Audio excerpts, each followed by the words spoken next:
السلام علیکم ورحمۃ اللہ وبرکاتہ۔ ناظرین و سامعین، میرا نام ہے محمد اویس غنی اور آپ میرا یوٹیوب چینل دیکھ رہے ہیں۔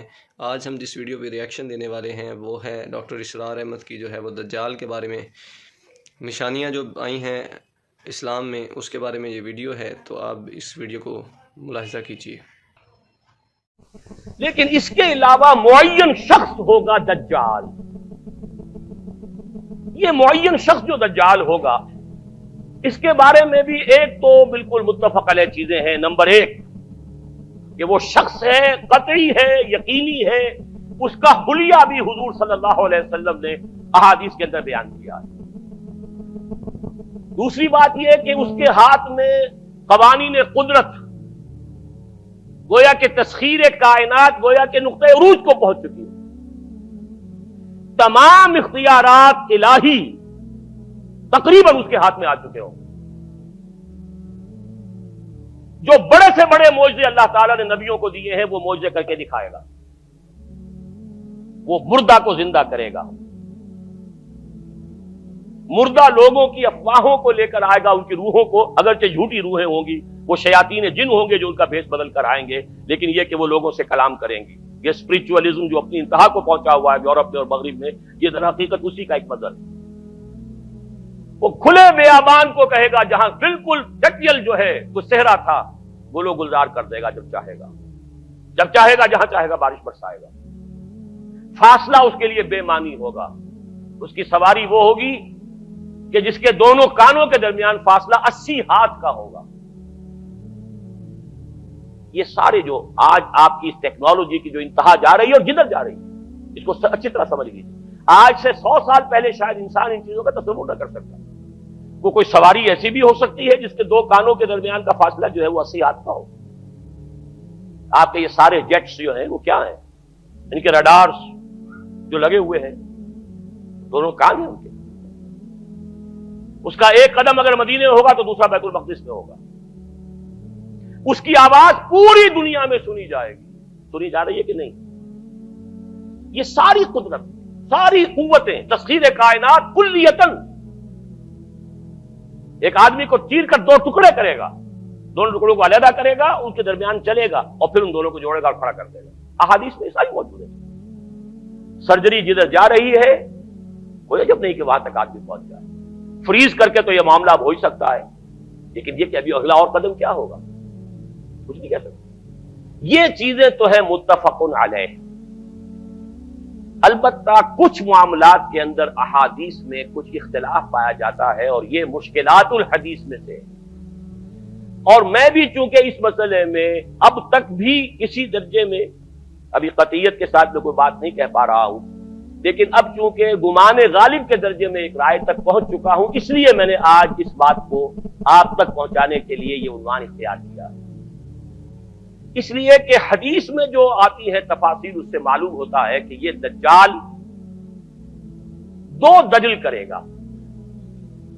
یا تو وہ دو دجل کرنے والے دو دجال علیحدہ ہیں، یا یہ دونوں دجل کرنے والا شخص ایک ہی ہے۔ بس یہ مسئلہ ہے کہ جو آج تک مجھ سے حل نہیں ہوا تھا، اب تک کہنا چاہیے آج تک نہیں۔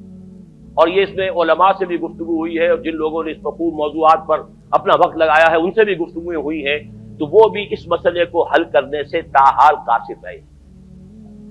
لیکن یہ کہ اب میری رائے یہ ہے کہ یہ دو شخص ہیں علیحدہ علیحدہ، واللہ عالم۔ لیکن ایک رائے تک میں پہنچ چکا ہوں، اس لیے وہ رائے آپ کے سامنے رکھ رہا ہوں، اور آپ کے ذریعے سے وہ آگے بھی پھیلے گی، تو اہل علم کے ساتھ جو ہے اس معاملے کے اندر تبادلہ خیالات کی بھی نوبت آئے گی انشاءاللہ۔ لیکن یہ کہ اس میں یہ بات قطعی اور یقینی ہے کہ اس طرح کا ایک شخص پیدا ہوگا۔ البتہ یہ کہ آیا وہ دو ہوں گے دو مختلف اوقات میں، یا ایک ہی ہوگا ایک ہی وقت میں، صرف اس میں اختلاف ہے۔ میرے نزدیک وہ دو ہوں گے۔ ایک وہ شخص جو جھوٹا مسیح ہونے کا دعویٰ کرے گا، المسیح الدجال۔ جیسے حضور نے فرمایا میری امت میں 30 دجال اٹھیں گے جو نبی کا دعویٰ کریں گے، جن میں سے 5-6 تو حضور کے اپنے زمانے میں اور آپ سے متصل اٹھ کھڑے ہوئے تھے، بعد میں محمد علی باب ہو، بہاء اللہ ہو، قادیانی، اور نہ معلوم کہاں کون اٹھے ہوں گے، واللہ عالم۔ کسی طریقے سے ایک شخص مسیح ہونے کا دعویٰ کر کے کھڑا ہوگا، یہودی ہوگا۔ یہ ہے اصل میں وہ شے۔ اور اس میں جو ان دونوں شخصیتوں کے مابین اگر کوئی ذرا سا اگر ابہام رہا ہے، تو میں ایک حدیث بھی نوٹ کر کے لایا تھا، حضرت عبادہ ابن صامت رضی اللہ تعالی عنہ سے ہے، عن رسول اللہ ہے، انی حدثتکم عن الدجال حتی خشیت اللہ تعقلوا، میں نے تمہیں دجال کے بارے میں بہت سی باتیں بتائی ہیں تو مجھے یہ گمان ہوا کہ شاید تم اسے سمجھ نہ پاؤ۔ یہ اندیشہ خود حضور صلی اللہ علیہ وسلم کو ہوا ہے اور یہ سنن ابی داؤد کی روایت ہے۔ بہرحال میں جو کچھ عرض کر رہا ہوں کہ میں اس رائے تک پہنچاؤں کہ یہ دو علیحدہ شخصیتیں ہیں۔ ایک تو یہ ہے کہ ایک مسیح الدجال کھڑا ہوگا یہ ایک دعویٰ کر کے کہ میں مسیح ہوں، کیونکہ اس کا زمانہ بالکل قریب آ چکا، اس لیے میں آپ کو اس کے بارے میں خبردار کر رہا ہوں۔ دوسرا جو مسیح جس کی شخصیت مسیح دجال کی آتی ہے، دجال اکبر، میں صرف اشارہ کروں گا، پھر کبھی انشاءاللہ اس موضوع پر تفصیل سے گفتگو ہوگی، وہ میرے نزدیک بالکل قریب قیامت کی ایک علامت ہے۔ جو خدائی کا دعویٰ کرے وہ جھوٹا خدا ہوگا، یہ جھوٹا مسیح ہوگا، المسیح الدجال۔ الدجال الاکبر وہ ہوگا کہ جو قیامت کے بالکل قریب کی تین نشانیاں ہیں، جبکہ وہ آ جائیں گی تو حدیث میں آتا ہے کہ اس کے بعد کسی شخص کے ایمان لانے کا، توبہ کرنے کا فائدہ نہیں ہوگا۔ ویسے تو علامات قیامت جو ہے ان میں سب سے پہلی میں نے بتایا تھا حضور کی بعثت خود علامات میں سے، اس کے بعد 10 علامتیں حضور نے گنوائی ہیں اور وہ تدریجاً پوری ہوتی چلی جائیں گی۔ آخری علامات کے لیے حدیث سن لیجیے، عن ابی ہریرہ رضی اللہ تعالی عنہ قال قال رسول اللہ صلی اللہ علیہ وسلم ثلاث اذا خرجنا لا ينفع نفسا ایمانا لم تكن آمنت من قبل او کسبت فی ایمانها خیرا، طلوع الشمس من المغرب وخروج الدجال ودابۃ الارض۔ تین نشانیاں وہ ہیں کہ جب وہ ظاہر ہو جائیں گی تو پھر کسی کا ایمان لانا مفید نہیں ہوگا جو پہلے ایمان نہیں لایا تھا یا جس نے اس سے قبل اپنے ایمان میں کچھ اعمال صالحہ کی کمائی نہیں کی تھی، یعنی گویا کہ توبہ کا دروازہ بند ہو جائے گا۔ جیسے جب موت کے آثار شروع ہو جاتے ہیں تو توبہ کا دروازہ انسان کے لیے بند، اب جب موت کے آثار شروع ہو گئے اب توبہ کرنا فائدہ نہیں، اس سے پہلے توبہ کا دروازہ کھلا ہوا، معلوم یغرغر، جبکہ وہ موت کے آثار شروع ہو جاتے ہیں، گھنگرو بولنا شروع ہو جاتا ہے، معلوم ہوتا ہے کہ اب جا رہا ہے، اب توبہ بیکار۔ اسی طریقے سے پوری نوع انسانی کے لیے توبہ کا دروازہ بند ہوگا ایک وقت میں آ کر کہ اب کسی کے لیے توبہ نہیں، ایمان نہیں، اور اس کے لیے 3 علامتیں بیان ہوئی ہیں، یہ بھی مسلم شریف کی روایت ہے۔ آپ نے فرمایا 3 چیزیں وہ ہیں کہ جب وہ ظاہر ہو گئیں تو پھر کسی کا ایمان لانا جو اس سے پہلے ایمان نہیں لایا تھا اور اپنے ایمان میں اس نے کچھ اعمال صالحہ کی کمائی نہیں کی تھی، اب قتل مفید نہیں ہوگا اس کے لیے ایمان لانا۔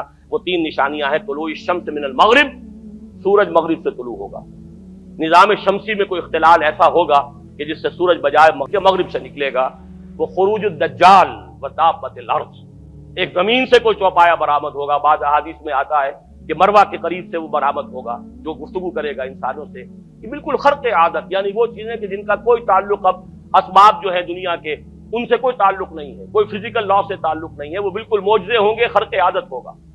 اور خروج دجال، وہ دجال جو خدائی کا دعویٰ کرے گا، اور حدیث میں آتا ہے کہ بہت کم لوگ ہوں گے کہ جو اس کے سامنے رک سکیں گے، اکثر و بیشتر جو کمزور ایمان والے لوگ ہوں گے وہ اسے خدا تسلیم کر کے اس کی پرستش شروع کر دیں۔